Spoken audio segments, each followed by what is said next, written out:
I now come on to the 10-minute rule motion. Sir Edward Lee.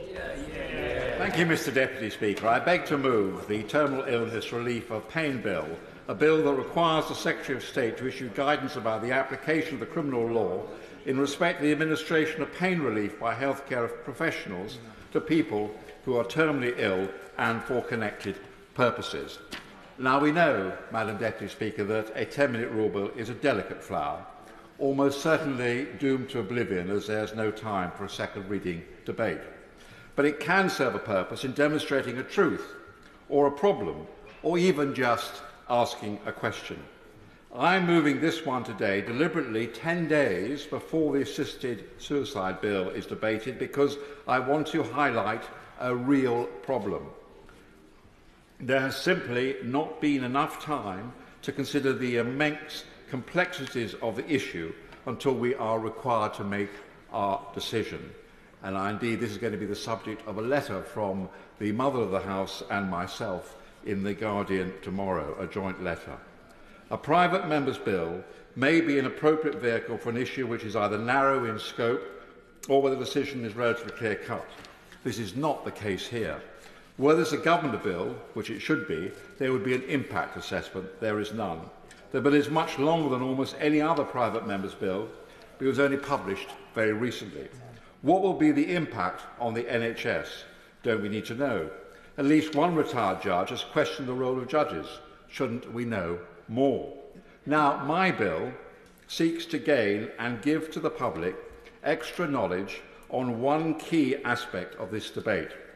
What is the state of palliative care in this country? What are the options available to assist people in their dying? I use that phrase advisedly. All hospices currently assist people to die as peacefully and painlessly as possible. They do not do that by administering lethal drugs. So much of the impetus in favour of assisted suicide comes from an understandable fear of dying in pain. Now, talking to palliative care nurses and doctors, I am told that in nearly every case, experienced practitioners can make our passing bearable. But I would like to know more, and I think the public would like to know more. And we would like to know more about the passing of people with degenerative diseases. We know the demand for palliative care is increasing and will continue to do so. By 2050, it is estimated that 1 in every 4 people in England and Wales will be over 65. The charity Marie Curie estimates that by 2048, over 646,000 more people will need palliative care. And of course, just as individuals and families are feeling the cost of living crisis, our hospices are facing higher expenses. Hospice UK estimates that hospices faced £100 million in additional costs in 2023, compared with the year before. Meanwhile, research from King's College London suggests that over 100,000 people in the UK die each year without receiving the palliative care that they need and they deserve. Now, my bill asks the Secretary of State for Justice and for Health to publish detailed analysis and advice on the present law and procedures. For instance, palliative care nurses tell me that you can give as much morphine as you like to a patient, and you will not kill him or her if your only motive is to relieve pain. But again, I hear that sometimes the pain doubles, but the nurse, probably not in a hospice but in a hospital, is unwilling to double the dose for fear of legal consequences. I hope that if I'm dying of terminal cancer, a nurse won't hesitate to give me as much as necessary. I was at the deathbed of a dear friend and a former colleague in this House. We were together in a hospice. I could hear the morphine passing, gurgling into his wrist. He was knocked out. His death was peaceful. It was clearly good practice. But we, the public, need to be told what is the situation on ensuring a peaceful death in all conditions.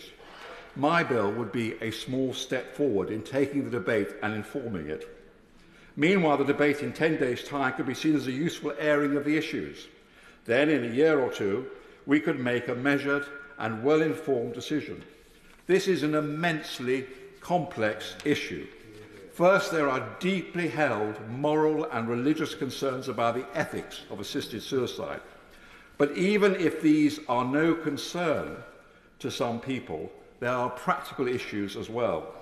The hospice movement is one of our most loving and admired services. But we all know that sometimes there is not sufficient experience in some NHS hospitals to match the care given in hospices. So we need to know more. Shouldn't we start by building up our hospice movement before we are given a binary choice in 10 days' time?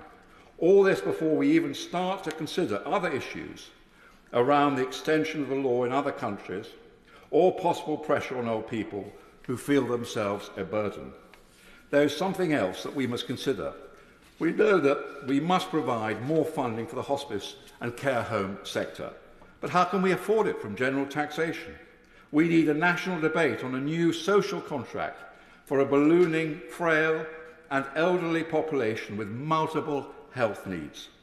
And I have long argued that we can only do so with social insurance. We have to pay more for our care in old age.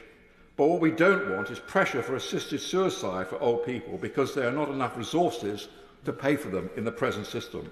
Again, we need much more information on this whole area.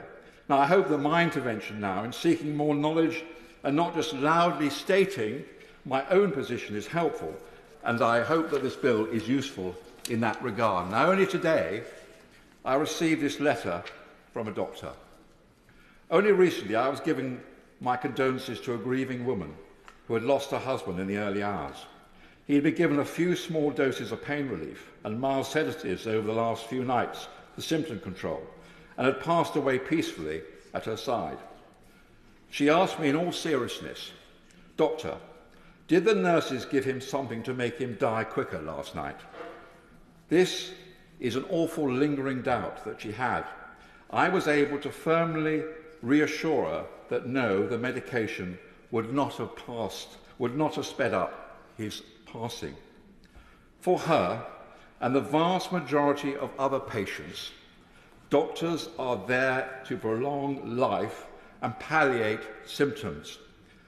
Were this to change, then we should not be doctors in the eyes of many, but bringers of death, agents of a state which counts the weakest members as expendable and worthy of nothing but an early grave. So in conclusion, I hope that my bill and this very short debate will try and inform this unbelievably moving and delicate matter. I do have a dream, and we all have, that in the years to come, when our time comes, we will be given the care that we need.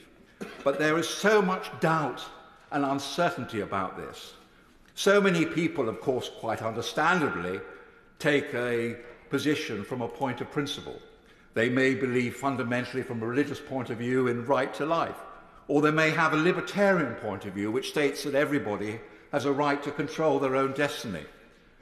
But surely also it is important that if we are to make a decision which will probably be one of the most important in this Parliament, that we do so from a state of knowledge, that we have a hospice movement and an NHS which is fully funded to care for our old people, that we can assure all people that in this country, this civilised nation, we will ensure that the passing of everybody is as painless and as peaceful as possible. It is in that spirit that I commend the bill to the House. The question is that the Right Honourable Member have leave to bring the bill to bring in the bill. As many as that opinion say aye. Aye. Of the contrary, no. The ayes have it, the ayes have it. Who will prepare and bring in the bill? Just looking for my text now. Okay, take your time.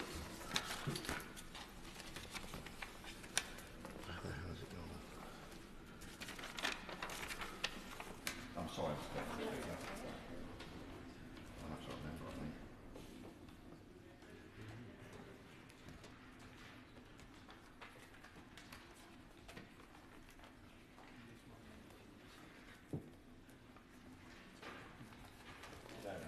I do apologise, Madam Deputy Speaker. I had everything correct. So, who will prepare and bring the bill? Yes, I was going to say it one more time. just to make sure it reads really well in Hansard. Who will prepare and bring in the bill?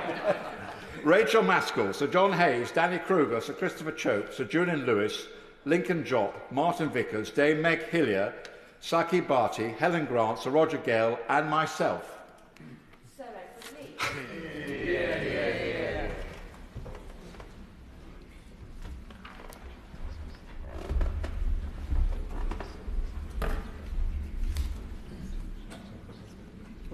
Nice and steady.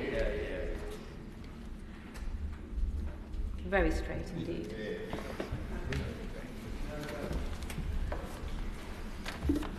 Terminal illness, relief of pain bill. Second reading what day? Friday the 6th of December, Madam Deputy Speaker. Friday the 6th of December.